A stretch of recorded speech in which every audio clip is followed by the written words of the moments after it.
If He allows suffering, may nakikita siyang magandang po pwedeng idulot ng suffering na ito. Sa buhay natin, maging sa buhay ng mga tao sa paligid natin. Mentras matindi yung problema, mentras matindi yung sakripisyo, mas malaki ang nakatayang karangalan, kadakilaan ng Diyos. Hindi ako magfo-focus sa sakripisyo, kundi sa kung anuman sa mga kamay ng Diyos ang po pwedeng magagandang idulot nito. Kapansin-pansin na sa isang bahagi ng malaking tipak ng Ebanghelyong binasa natin sa araw na ito, sa loob lamang ng 2 bersikulo ay 4 na beses binanggit ni Kristo ang salitang karangalan. Glory, glorification, 4 times in just 2 verses. Pero hindi pa ito ang mas kapansin-pansin. Meron pang mas kapansin-pansin dito. At ito ay kung kailan nga ba sinabi at inulit-ulit ni Kristo ang mga salitang ito. Kailan? Pagkaalis ni Judas. But it wasn't like, ay salamat, umalis na ang Judas. Mag-inuman na tayo. Magkain na tayo. Wala na ang problema. Hindi ganon ang intensyon ni Kristo kung bakit niya sinabi ang mga salitang ito. Sa pagkatandaan natin, doon pa lang nagsisimula ang mas malaking problema. Sapagkat si Judas, saan pupunta? Sa mga pagbebentahan niya kay Kristo. Pagkatapos nun, si Kristo ay nasa hardinan ng Getsemane.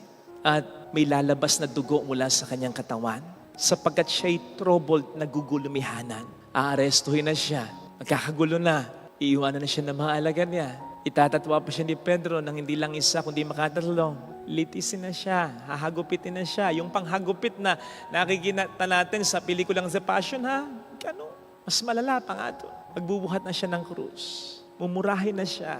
Ihiyain na siya. Huhubaran na siya. Ipapako, papatayin na siya. So nagsisimula pa lang ang problema pagkaalis ni Judas. Kaya nga, very meaningful. Gabi na noon. Darkness. And yet, immediately, repeatedly, sinabi ni Jesus, karangalan, kadakilaan ng Diyos. Glorification, glory. Immediately, repeatedly, after Judas left. So parang, di yata tama. Ano to? Nahaligaw lang yung siping ito? Off yata. Papahirapan ka na, papatayin ka na, magsasaya ka pa? Ikararangal mo pa? Pero, yun ang isa sa mga mahalagang sinasabing mensahe ng ating mabuting balita talaga. Una, yung tulad ni Jesus, huwag tayong mag-focus sa paghihirap. Ang lagi kong sinasabi sa taong galit o kaya sa taong nahihirapan dahil sa problema, feel it, but do not feed it. Ramdamin mo, natural, matakot ka, mag-alala ka, malungkot ka, pero wag mo nga alagaan. Kawawa naman ako. Wag. Hindi ka makapag-move on pag ganyan. Wag kang mag-focus sa problema. Focus on the goal.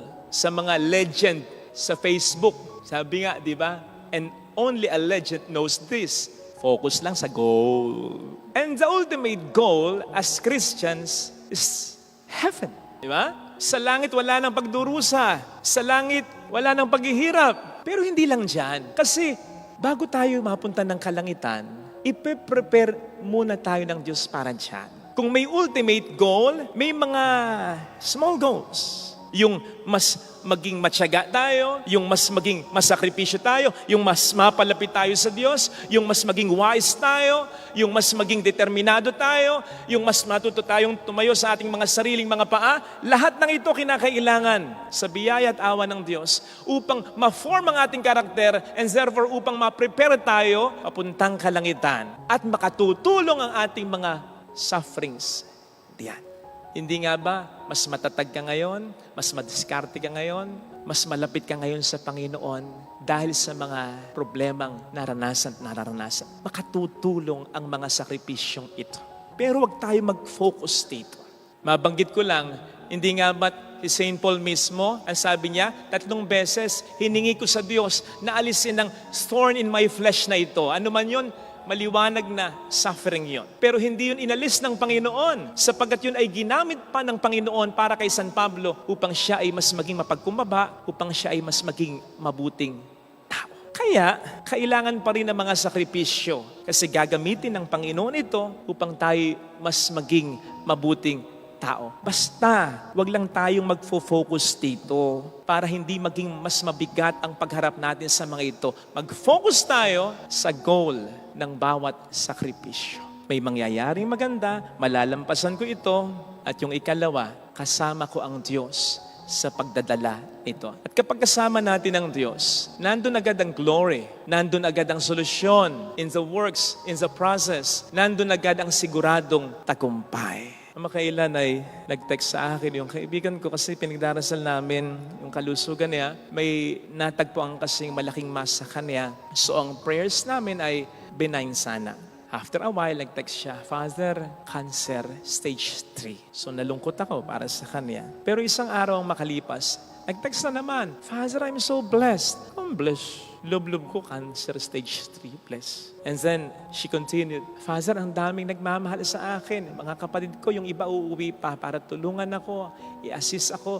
Maraming mga doktor ang magtutulong-tulong para mapagaling ako. May pampagamot ako. Nandiyan ang mga anak ko, mga kaibigan ko kayo. Blessed ako. So, nakita niyo, hindi pa man, kita na niya agad kung paano kumikilos ang Diyos sa kanya. At yun din ang nagiging dahilan upang ang kanyang krus, ang sakripisyo, ay kanyang makaya. Hindi pa man siya tuluyang gumagaling sa sakit niya, kiniklaim na niya, nandun na, nakikinita na niya, nararamdaman na niya ang glory, ang tagumpay, ang kagalingan. Pinagpatuloy pa nga pala niya, Father, pagkatapos nito, alam ko na ang mission ko, ang tumulong, as in ang tumulong talaga sa mga may sakit. There is goal, there is purpose in every sacrifice. We focus on that. And for us to be able to focus on that, we believe that God is us in order to accomplish that purpose, that goal in our life. Sana napansin nyo din, kaugnay nito, yung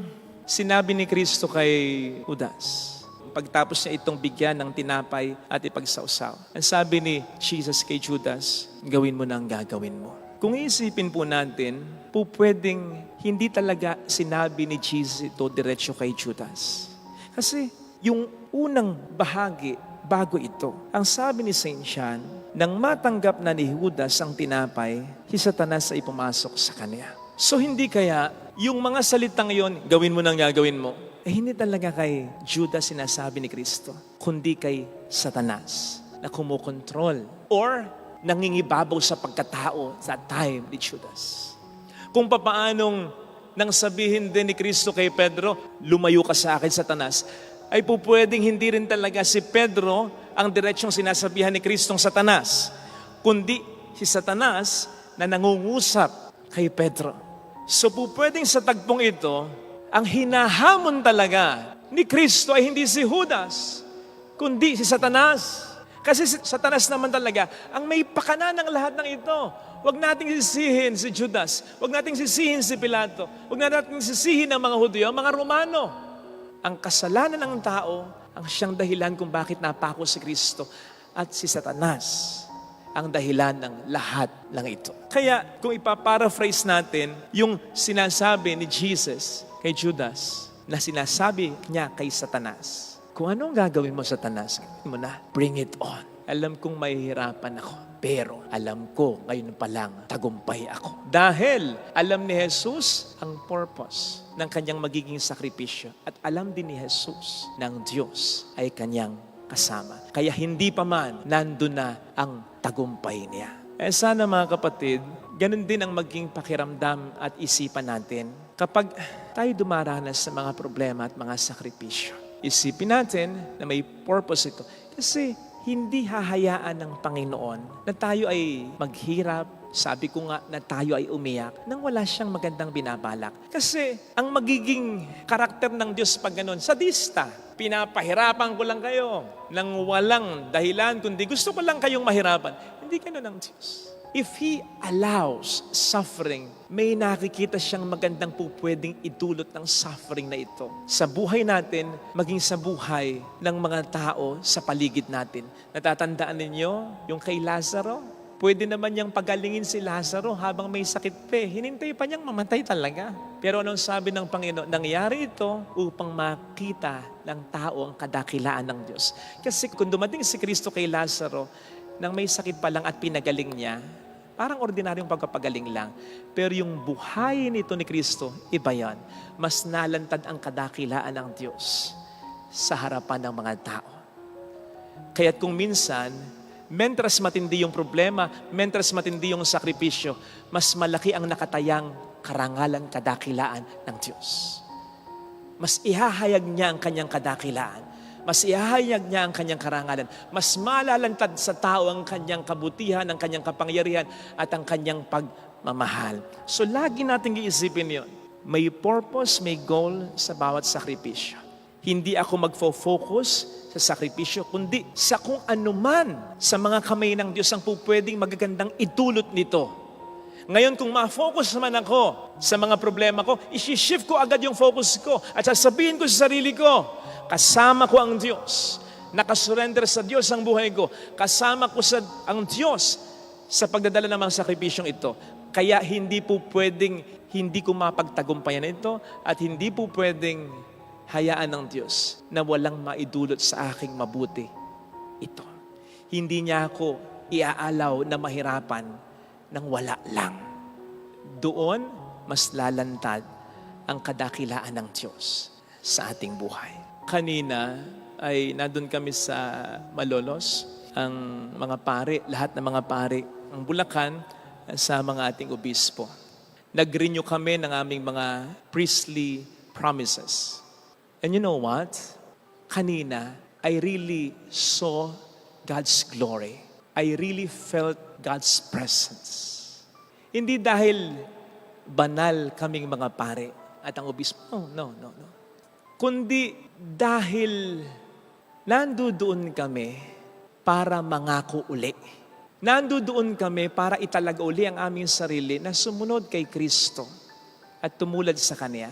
At sa taon-taon, sa araw-araw na pagtulad at pagsisikap naming sumunod sa Kanya, nandun ang pagkadapa, nandun ang feeling ng pag-iisa, nandun ang pagkapagod, nandun ang pagkakasala, nandun ang paninira ng iba, nandun ang maraming sakripisyo, etc. Pero, nandun pa rin kami.